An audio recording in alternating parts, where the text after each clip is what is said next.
السلام عليكم حبابنا، كي دايرين؟ لاباس عليكم؟ بخير؟ عواشركم مبروكة، نتمنى تكونوا بخير وعلى خير. اليوم ان شاء الله جيناكم بحلقه جديده من مسلسلكم الشيق كاينه ظروف.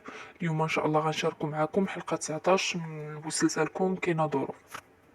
كيف ما شفنا في الحلقه السابقه، المسلسل سالا فاش زهور هزات التحاليل وبغات تديهم لخوها باش يسني لها عليهم، يعني عطاها الموافقه باش تبر عليه بالكليه ديالها.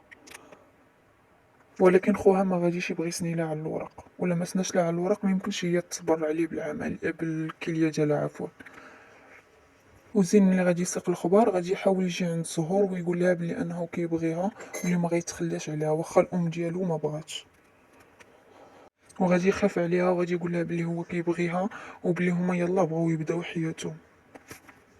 نمشيو دابا محسن اللي مشى عاود التحاليل باش يعرف راسو واش كيولد ولا لا، وغادي يخرجوا ليه نفس التحاليل انه ما كيولدش. غادي يتعصب وغيمشي لينا للدار وغادي يوريها التحاليل وغيقول لها بلي هذاك الشيء ما يمكنش، يعني ما يمكنش هي تكون حامل.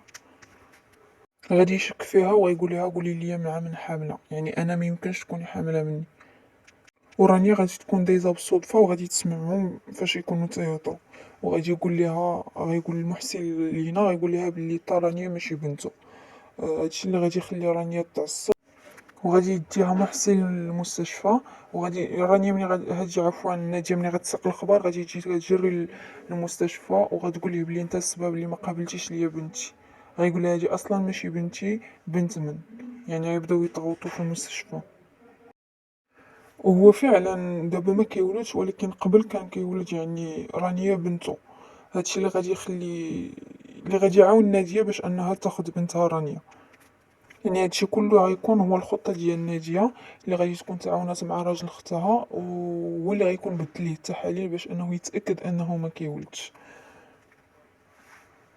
المهم حبابنا، كان هادو هما توقعات الحلقة 19 من مسلسلكم كاينة ظروف.